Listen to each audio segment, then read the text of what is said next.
Krishna Productions presents a narration of the book Sri Isopanisad, Discovering the Original Person. It was written by His Divine Grace, A.C. Bhaktivedanta Swami Prabhupada, the founder Acharya of the International Society for Krishna Consciousness. In this context, the word Acharya means a person who has perfected himself in God consciousness and who teaches others, both by precept and example, how to perfect themselves. The book was published by the Bhaktivedanta Book Trust of Los Angeles, California in 1972, and all rights are reserved by it.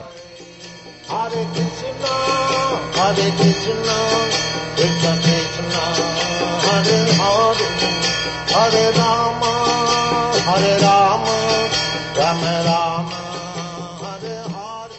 And now I, Amala Bhaktadas, the narrator, offer my respectful obeisances to the lotus feet of my spiritual master, Srila Prabhupada, who is very dear to Lord Krishna, having taken shelter of his lotus feet. He is kindly preaching the message of Lord Chaitanya and delivering persons all over the world from the clutches of impersonalism and voidism by his books, recordings, and devotees. I pray that His Divine Grace may bestow His special mercy on me so that I may recite His illuminating words in such a way that whoever hears them may be inspired to want to know and love the Supreme Lord Sri Krishna and thereby become eternally engaged in His transcendental devotional service. And now I begin the narration of Sri Isopanisad, Discovering the Original Person, starting with the introduction. Hare Rama, Rama Rama, Hare Hare, Hare Krishna, Krishna Krishna, Hare Hare. The introduction is entitled Teachings of the Vedas and was delivered as a lecture by His Divine Grace, A.C. Bhaktivedanta Swami Prabhupada, on October 6, 1969, at Conway Hall, London, England. Ladies and gentlemen, today's subject matter is the teachings of the Vedas. What are the Vedas? The Sanskrit verbal root of Veda can be interpreted variously, but the purpose is finally one. Veda means knowledge. Any knowledge you accept is Veda, for the teachings of the Vedas are the original knowledge. In the conditioned state, our knowledge is subjected to many deficiencies. The difference between a conditioned soul and a liberated soul is that the conditioned soul has 4 kinds of defects. The first defect is that he must commit mistakes. For example, in our country, Mahatma Gandhi was considered to be a very great personality, but he committed many mistakes. Even at the last stage of his life, his assistant warned, "Mahatma Gandhi, don't go to the New Delhi meeting. I have some friends, and I have heard there is danger." But he did not hear. He persisted in going and was killed. Even great personalities like Mahatma Gandhi, President Kennedy, there are so many of them, make mistakes. To err is human. This is one defect of the conditioned soul.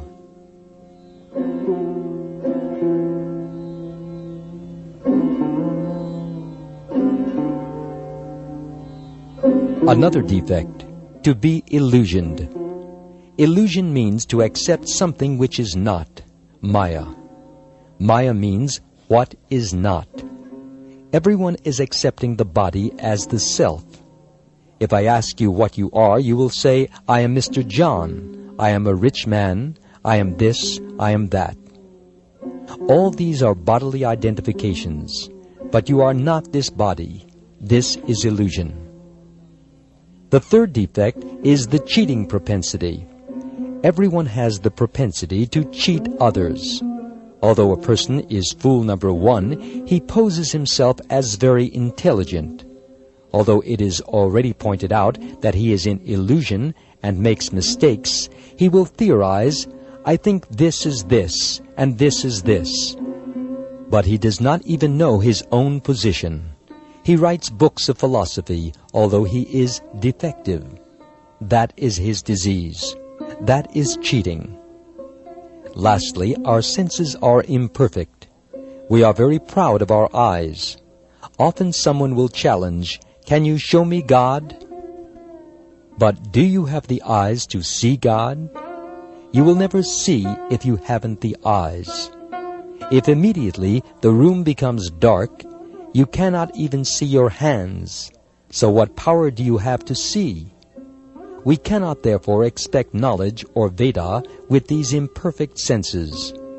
With all these deficiencies in conditioned life, we cannot give perfect knowledge to anyone, nor are we ourselves perfect. Therefore, we accept the Vedas as they are. You may call the Vedas Hindu, but Hindu is a foreign name. We are not Hindus. Our real identification is Varnashram. Varnashram denotes the followers of the Vedas, those who accept the human society in 8 divisions of Varna and Ashram. There are 4 divisions of society and 4 divisions of spiritual life. This is called Varnashram. It is stated in Bhagavad Gita, quote, "These divisions are everywhere, because they are created by God," unquote. The divisions of society are Brahman, Kshatriya, Vaishya, and Shudra. Brahman refers to the very intelligent class of men, those who know what is Brahman. Similarly, the Kshatriyas, the administrator group, are the next intelligent class of men. Then the Vaishyas, the mercantile group. These natural classifications are found everywhere. This is the Vedic principle, and we accept it. Vedic principles are accepted as axiomatic truth, for there cannot be any mistake. That is acceptance. For instance, in India, cow dung is accepted as pure, and yet cow dung is the stool of an animal. In one place you'll find the Vedic injunction that if you touch stool, you have to take a bath immediately. But in another place, it is said that the stool of a cow is pure. If you smear cow dung in an impure place, the place becomes pure. With our ordinary sense, we can argue this is contradictory. Actually, it is contradictory from the ordinary point of view, but it is not false. It is fact. In Calcutta, a very prominent scientist and doctor analyzed cow dung and found that it contains all antiseptic properties.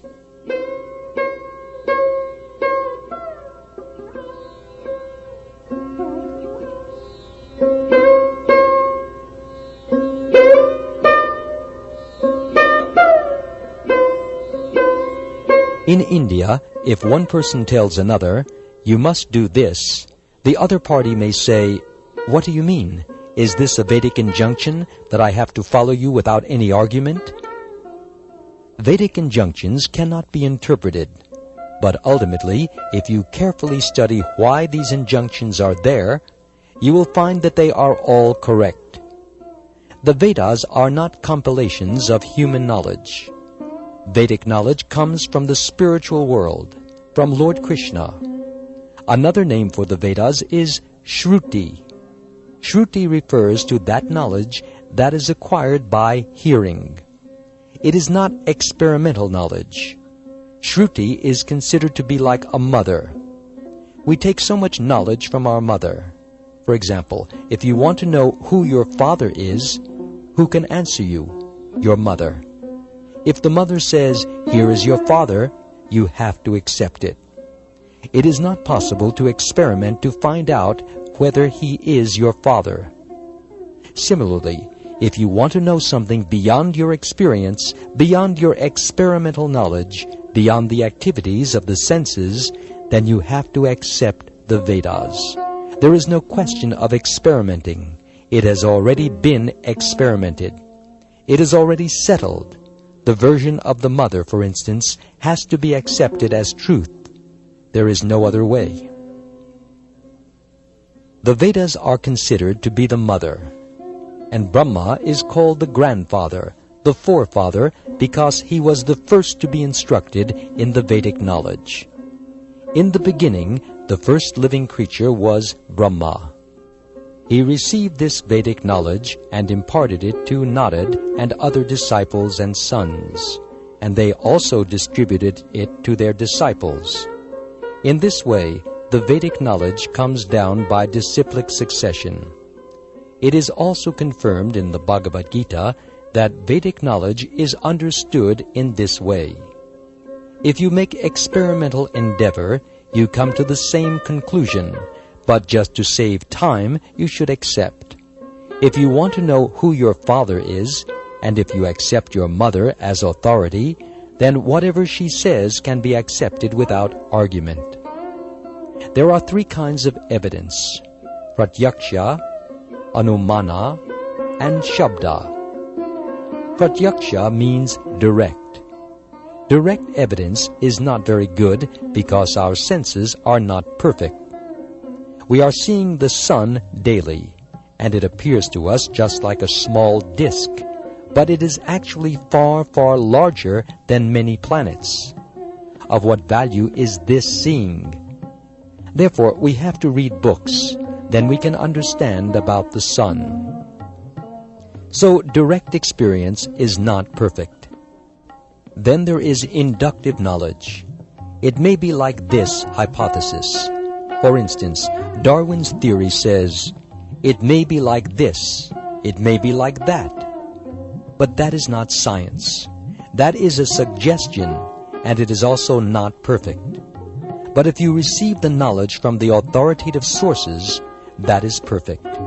If you receive a program guide from the radio station authorities, you accept it. You don't deny it. You don't have to make an experiment because it is received from the authoritative sources.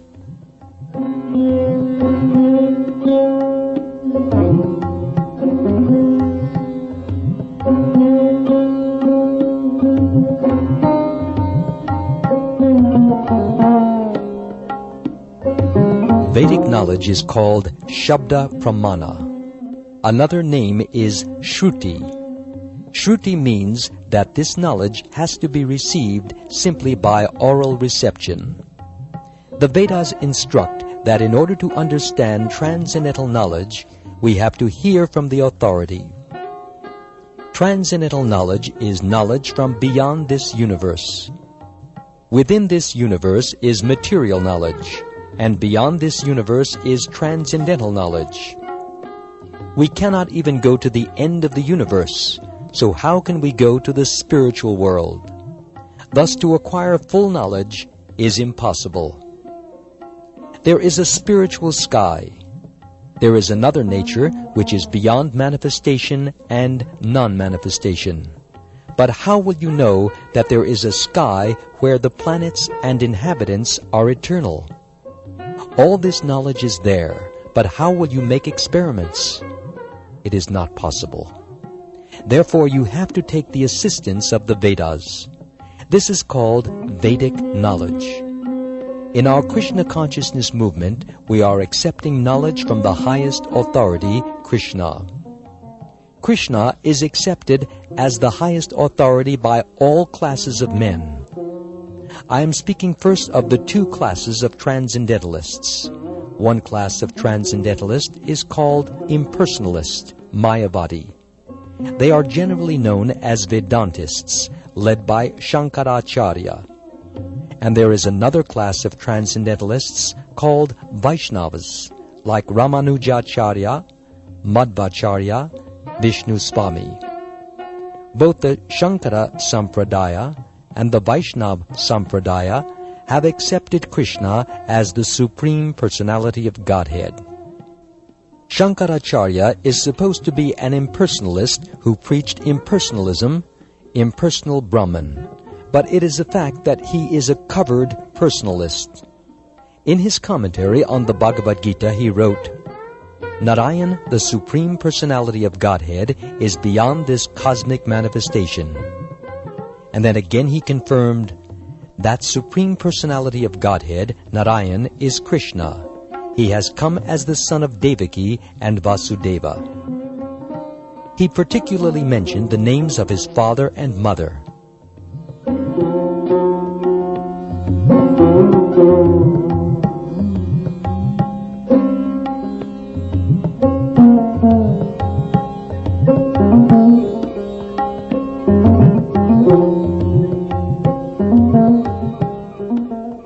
So Krishna is accepted as the Supreme Personality of Godhead by all Transcendentalists. There is no doubt about it.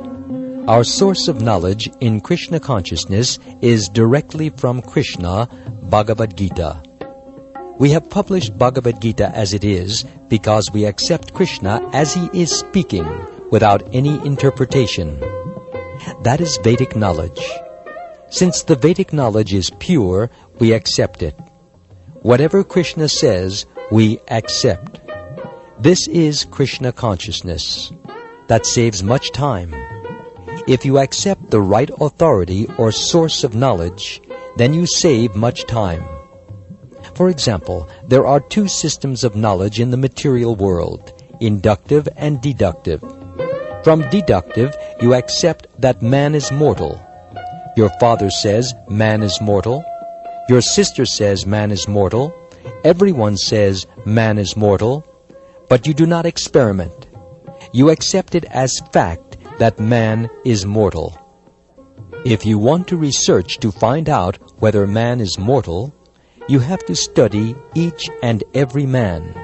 And you may come to think that there may be some man who is not dying, but you have not seen him yet. So in this way, your researching will never be finished. This process is called, in Sanskrit, aroha, the ascending process. If you want to attain knowledge by any personal endeavor, by exercising your imperfect senses, you will never come to the right conclusions. That is not possible.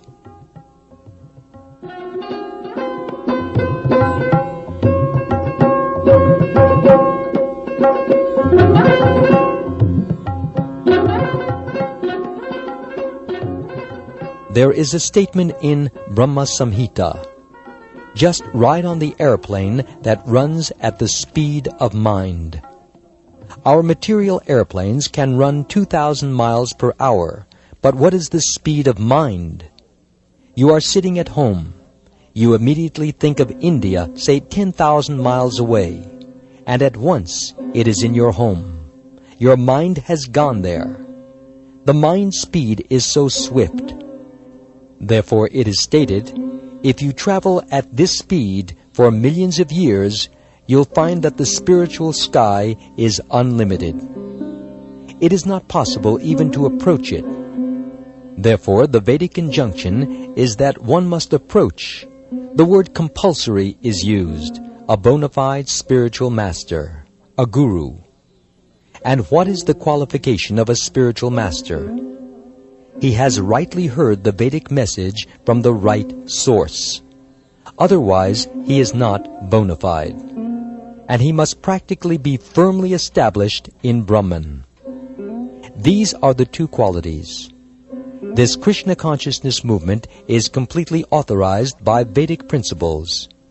In the Bhagavad Gita, Krishna says, the actual aim of Vedic research is to find out Krishna. In the Brahma Samhita, it is also stated, Krishna, Govinda, has innumerable forms, but they are all one. They are not like our forms, which are fallible. His form is infallible. My form has a beginning, but his form has no beginning. It is Ananta. And his form, so many multiforms, has no end. My form is sitting here and not in my apartment. You are sitting there and not in your apartment. But Krishna can be anywhere at one time. He can sit down in Goloka Vrindavan, and at the same time he is everywhere, all-pervading. He is original, the oldest. But whenever you look at a picture of Krishna, you'll find a young boy 15 or 20 years old. you will never find an old man. You have seen pictures of Krishna as a charioteer from the Bhagavad Gita.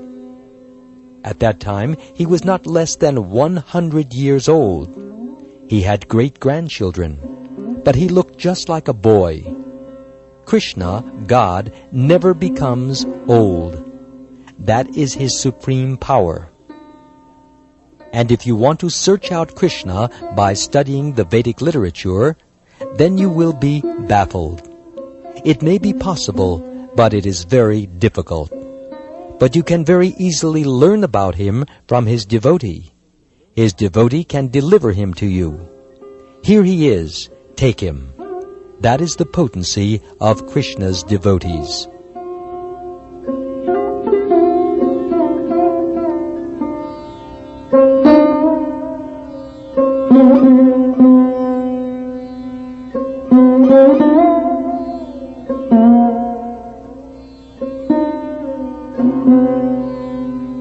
Originally, there was only one Veda, and there was no necessity of reading it. People were so intelligent and had such sharp memories that by once hearing from the lips of the spiritual master, they would understand. They would immediately grasp the whole purport. But 5,000 years ago, Vyasadeva put the Vedas in writing for the people in this age, Kali Yuga. He knew that eventually the people would be short-lived. Their memories would be very poor, and their intelligence would not be very sharp. Therefore, he said, let me teach this Vedic knowledge in writing. He divided the Vedas into 4, Rig, Sama, Atharva, and Yajur.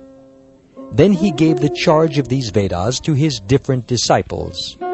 He then thought of the less intelligent class of men, Stri, Shudra, and Dvija-bandhu. He considered the women class and the Shudra class or worker class and Dvija-bandhu. Dvija-bandhu refers to those who are born in a high family but who are not properly qualified. A man born in the family of a Brahmin who is not qualified as a Brahmin is called Dvija-bandhu.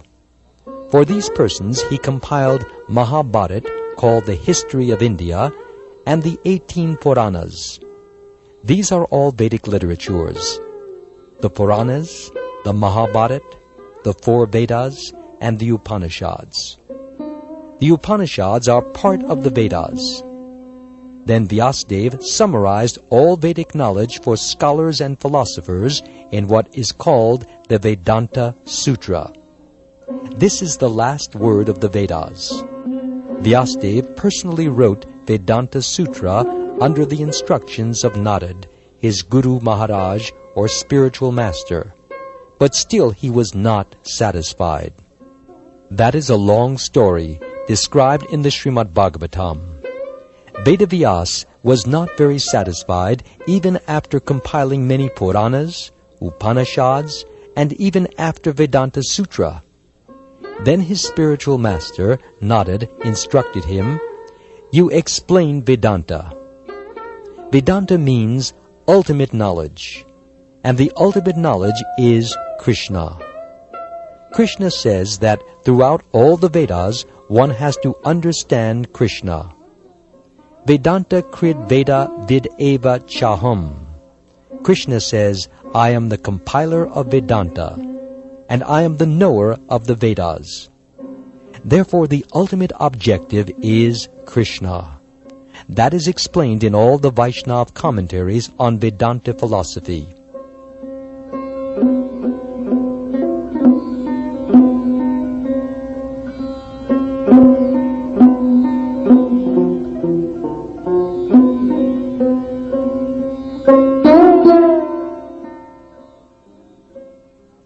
We Gaudiya Vaishnavas have our commentary on Vedanta philosophy called Govinda Bhasya by Baladev Vidyabhushana.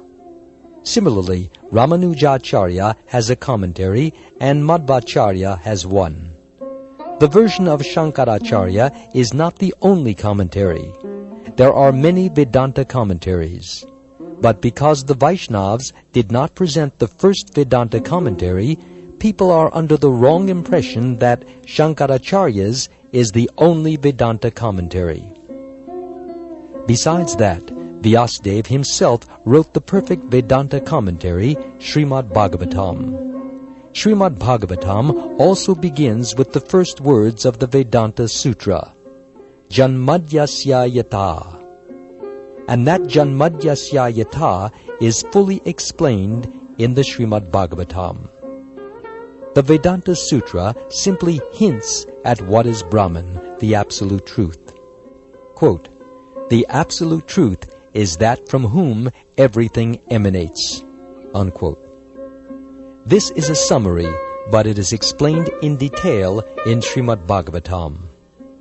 If everything is emanating from the Absolute Truth, then what is the nature of the Absolute Truth? That is explained in Srimad Bhagavatam. The Absolute Truth must be consciousness. He is self-effulgent, Svarat. We develop our consciousness and knowledge by receiving knowledge from others, but for him it is said that he is self-effulgent. The whole summary of Vedic knowledge is the Vedanta Sutra, and the Vedanta Sutra is explained by the writer himself in the Srimad Bhagavatam. We finally request those who are actually after Vedic knowledge to try to understand the explanation of all Vedic knowledge from Srimad Bhagavatam and Bhagavad Gita. Hare Krishna, Krishna Krishna, Hare Hare, Hare Rama, Rama